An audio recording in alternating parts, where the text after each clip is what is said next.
I think the time has come for us to consider, in the light of our experiences in this stay at home, whether the methods which we have applied so far are adequate.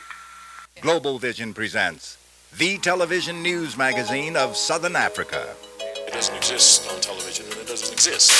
I would actually appeal to the world that information is there and can be found. Because it is important that people know what is happening.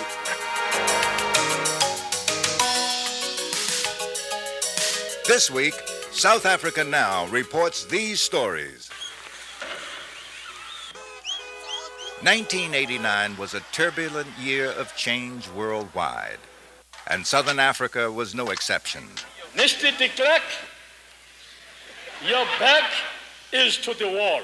It was a time of peace and war, of elections but not yet negotiations.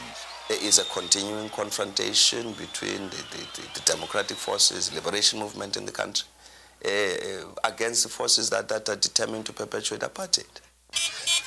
Of stories that may represent a turning point. I touched you, I said sorry. Stories which we've reported despite media censorship there and network indifference here. The press has been too dormant, too timid, I hesitate to use the word cowardly, in fighting back. This week, South Africa Now looks back to 1989 and looks ahead to the 90s in the special year-end edition with hosts Fana Kakana and Carolyn Craven. Dumelang. Events in Southern Africa were overshadowed at year's end by dramatic changes in Eastern Europe and the seeming collapse of the Cold War. But 1989 may become thought of as a pivotal year for change in the region, the beginning of the end of apartheid, and the year that freedom was put squarely on South Africa's agenda. And it was a year that ended with a meeting between South Africa's two most prominent leaders, State President F.W. de Klerk and Nelson Mandela, a face-to-face meeting seen as a possible precursor to negotiations. As we look back at the news that mattered, we tried to identify the top 10 stories. Counting down the South Africa Now Top 10. We'll begin with this report from Mweli Mzizi. Number 10, War and Peace in Angola. 1989 was the year that peace almost came to Angola. Peace accords, signed a year ago, sent these Cuban troops homeward bound. But inside Angola, there was to be no peace. Fighting between the Luanda government and CIA-backed UNITA forces continued unabated, with thousands of civilians victims of rebel attacks. Their shattered bodies were documented for us on home video cameras by a visiting American medical delegation. It was, again, another highly emotional experience for us to be in that village, which should have been full of life and singing and joy. And the only singing that we heard was mourning and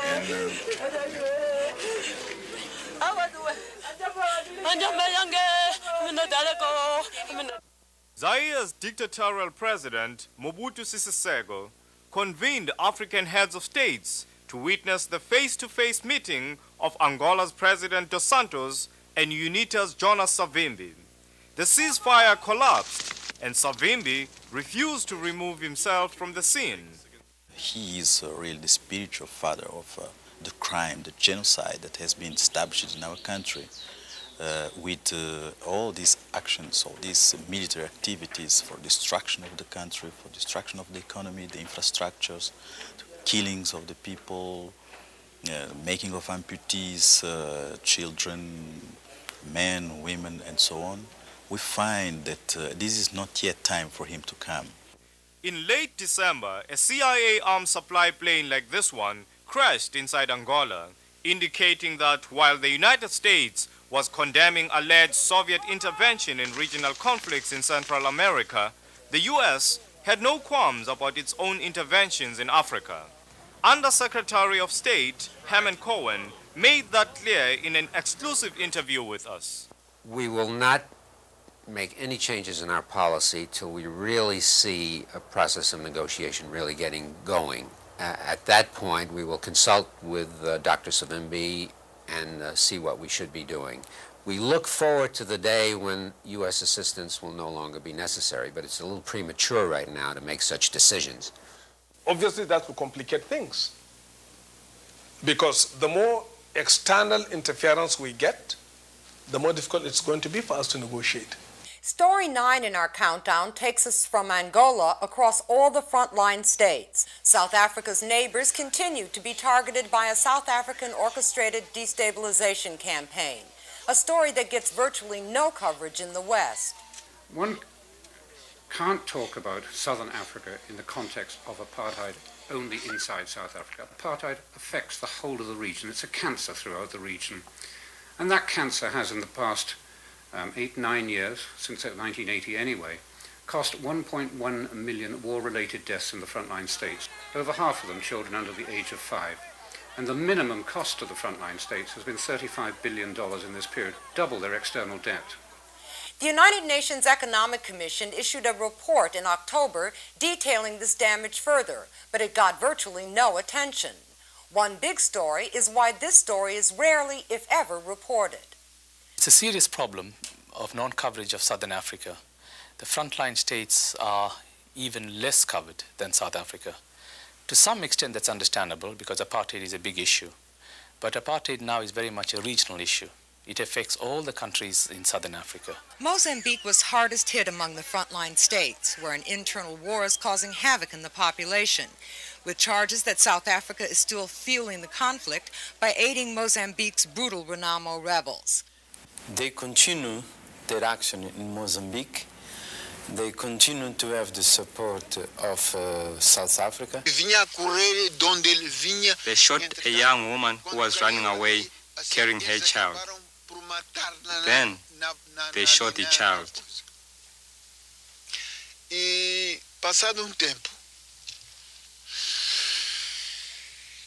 Late in the year, South Africa's officials promised to end attacks on its neighbors. But as we reported in July, the South Africans tested a missile like this one and escalated its nuclear weapons research program. The missile may be a way of reminding everyone that there's a very potent capability here, and we are not sitting on our past accomplishments. This country is moving forward militarily, and our adversaries have to realize that.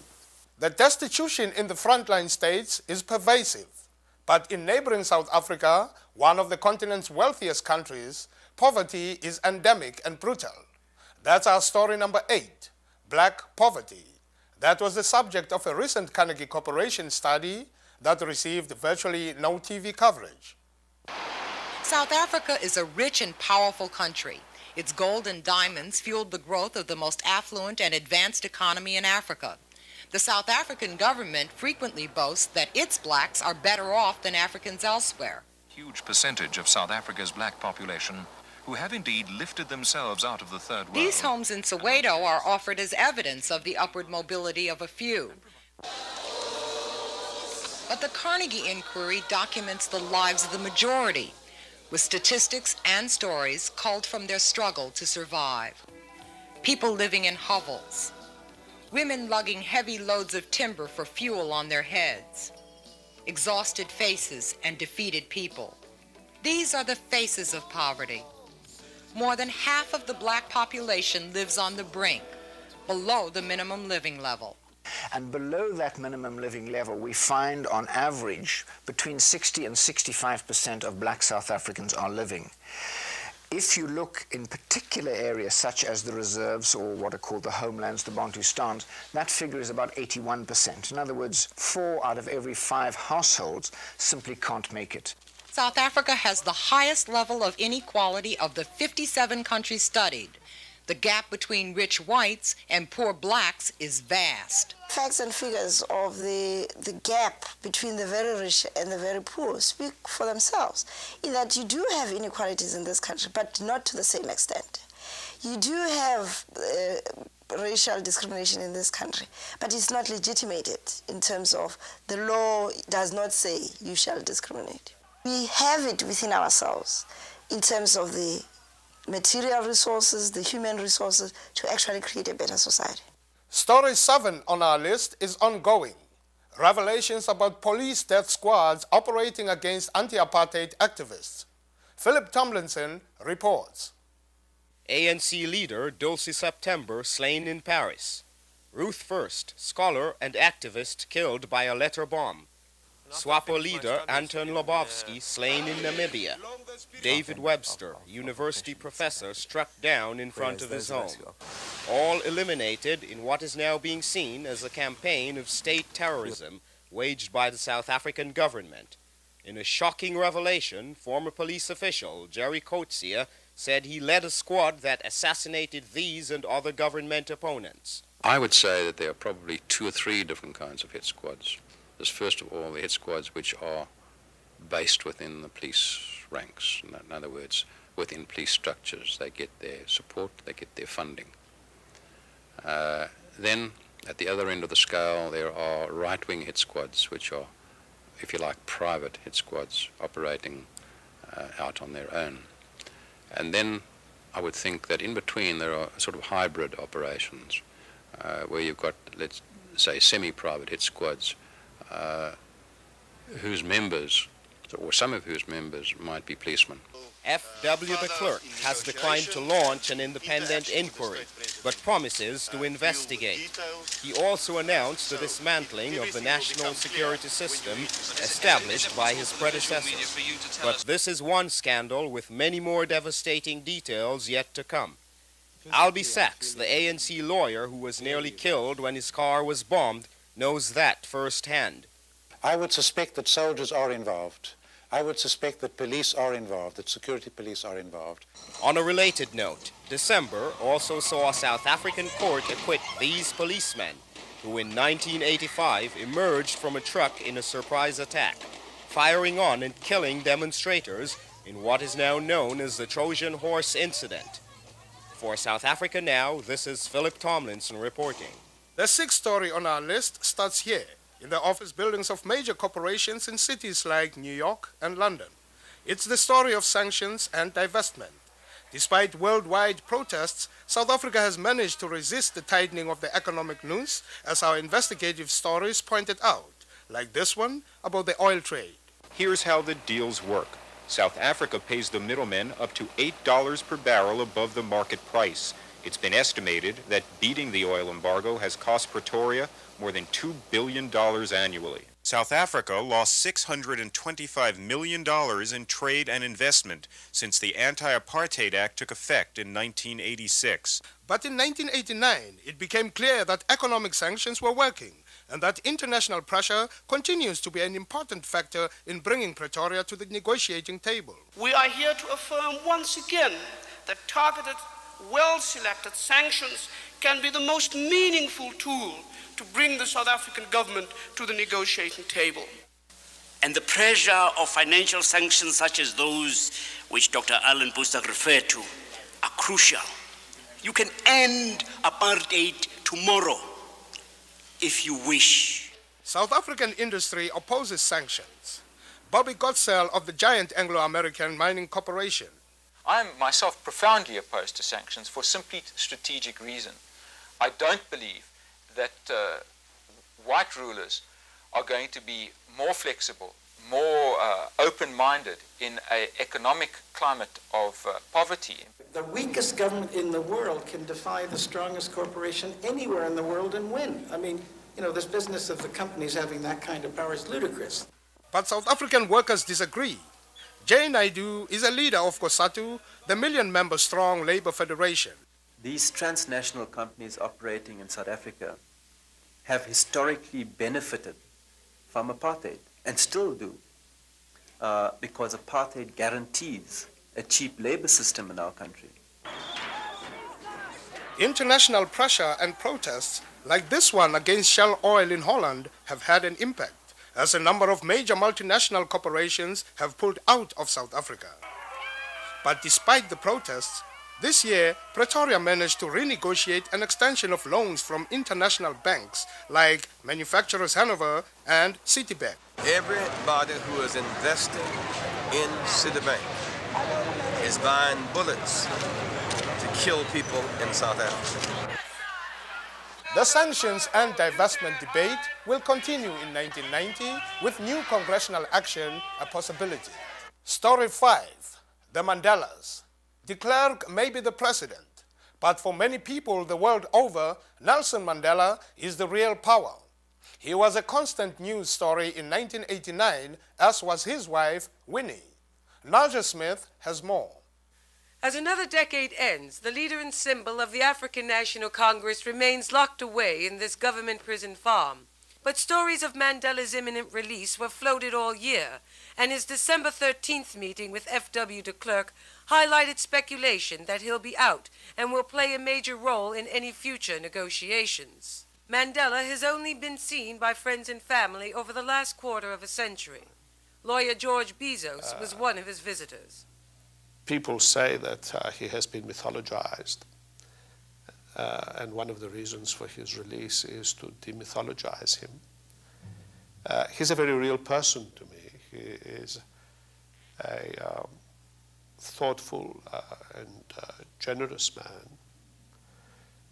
Despite his long term of imprisonment, he is particularly well informed. The government probably hopes that when Mandela is released, he will become the sort of leader that they can turn to and sit down at the table, and that the two of them can then work out a deal which is, the government would hope, more closer to what their vision of a future South Africa is.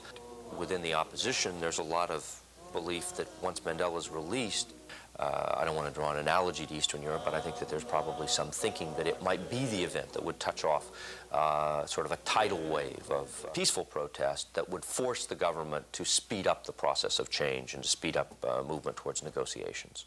Winnie Mandela's rehabilitation as a leadership symbol may take longer. She was implicated in the death of young activist Stompie Moketsi. We are particularly outraged at her obvious complicity in the recent abductions and assault on young people like Stompie. Media coverage of the Winnie story was also news, as the press tended to convict her as if her fall from grace was unambiguous and clear-cut. Winnie Mandela has had one hell of a life. She's been married to Nelson Mandela for 27 years. She spent a total of 5 weeks of married life with him. She's had to bring up 2 daughters. She's been banished, harassed, incarcerated, put in the most impossible positions. It seems as though something unfortunate has happened. Why it has happened, I don't know. Look for the Mandelas to dominate the news in 1990. This is Naja Smith for South Africa Now. Next on our story list, 4 was the lucky number for F.W. de Klerk, who first managed a palace revolt within the ruling White Party and then won an apartheid election to become the country's new state president, though he received the lowest percentage of the vote ever by a National Party candidate. Stuart Sender reports. P.W. Bota's fall from power followed a stroke and the disaffection of his closest colleagues.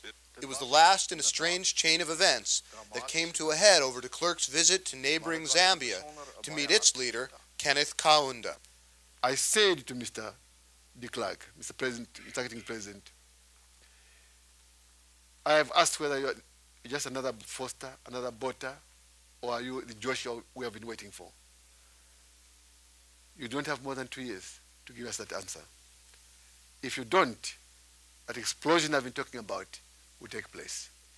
It will make the French Revolution look like a Sunday morning children's picnic. The election that followed on September 6th showed a breakdown in the white consensus behind apartheid. A new liberal force, the Democratic Party, ended up receiving 25% of the vote, indicating that a growing number of whites are also seeking an alternative to apartheid. South Africa's right wing received a boost as well, with the Conservative Party still a force to be reckoned with. We defend the right of the Afrikaner people to foster our own group consciousness, to foster our own nationalism, Afrikaner nationalism, and to guard against any encroachment on the interests of the Afrikaner people. Once in power, de Klerk pledged himself to a 5-year program of reform. A new democratic dispensation is foreseen, a dispensation with full political rights for all South Africans. In their realization that this cannot be attained by the National Party acting unilaterally, strong emphasis is placed upon the immediate need to make progress with the process of negotiation. Indeed, South Africa has seen some changes. Important political leaders have been released from prison. Some political protest has been allowed. Blacks can now swim this summer at formerly all-white beaches. But critics say de Klerk is still unwilling to address the fundamental issue. We are saying that this has nothing to do with true democracy. This has nothing to do with the right of the people to vote for the government of their choice. De Klerk says piecemeal reform, but the anti-apartheid movement wants wholesale change. That's the debate in South Africa for the 1990s. This is Stuart Sender for South Africa Now. Action is the watchword of our third story, the Defiance Campaign. Sparked by the successful prison hunger strikes of early this year protesting detentions without trial, the Defiance Campaign rocked South Africa in the days leading up to the September elections. February's hunger strike was a milestone for the anti-apartheid movement. It led to the release of hundreds of political detainees and set in motion a successful campaign of defiance that aimed at opening segregated facilities and unbanning organizations and people. The event which made its mark most definitely was the hunger strike, because when the year opened there were 1,000 to 1,500 people in detention, of whom most of them had been in for 2 and 3 years, and they decided to take their destiny into their own hands. It actually resulted in the release of tremendous energy, which culminated first of all in the Defiance Campaign, and eventually just a few days ago in the Conference for a Democratic Future. There were protests at whites-only hospitals, demonstrations on whites-only beaches, and marches in the streets, even joined by the white mayor of Cape Town. The campaign was non-violent, although the police response was not. Come and they are willing to face the guns and the dogs and the tear gas, and still, after having been so non-violent and peaceful, they are still shot at. And for the first time, a policeman, nicknamed Rocky, came forward to expose police brutality. That's why I'm going to see the state president to put my people's case forward, and that is not just concern, to a race relation basis, because brutality was towards all our people of South Africa. The Defiance has demonstrated that the anti-apartheid movement has the ability to force government concessions. The people have decided that there will no more be banned people's organizations in the country. And so they decided on the 20th of August that they would have rallies across the country where they would unban the organizations. The slogan that we have is that from now on, it is illegal for one of our organizations to be illegal. And the December 15th release of 5 prisoners, previously convicted of treason in what became known as the Delmas trial, was one more victory for the anti-apartheid movement. This is Emily Casrell for South Africa Now. Our number 2 story involves another victory for the anti-apartheid movement, the release of political leaders imprisoned for more than a quarter of a century. We have more on this story from Jay Wise.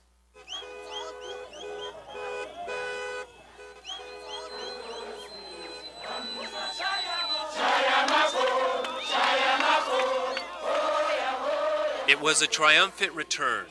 After 26 years in prison, ANC leader Walter Sisulu and 7 others were released from prison. They were greeted by thousands of supporters at Sisulu's home in Soweto. Both the crowd and Sisulu were euphoric. The 77-year-old leader's long-awaited release had finally come. I'm feeling very well, and I greet you all. And I'm happy to see the spirit of the people, and the spirit itself is great, and therefore I must feel that way. Sisulu's wife, Albertina, told South Africa Now how it felt to have her husband home.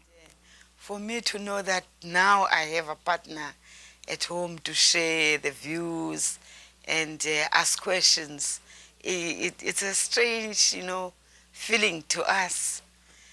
But I welcomed one in any way. The release amounted to what many see as the de facto unbanning of the African National Congress. It is the first conference of the ANC.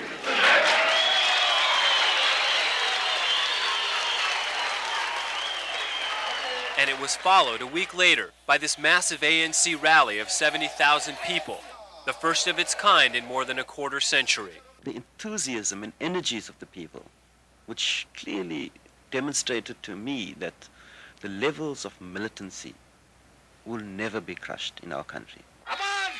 For South Africa Now, this is Jay Weiss reporting. And finally, story number 1. We chose the Namibian elections, the event that may turn out to be this period's most pivotal example of transition to majority rule in Southern Africa. They were dancing in the streets as the news broke that the Southwest Africa People's Organization, SWAPO, was victorious. The winners of Namibia's internationally supervised election, an important milestone in the United Nations process for Namibia's independence. On November 7th to 11th, more than 96% of Namibia's 700,000 eligible voters went to the polls. For the most part, the actual voting was conducted in an orderly way.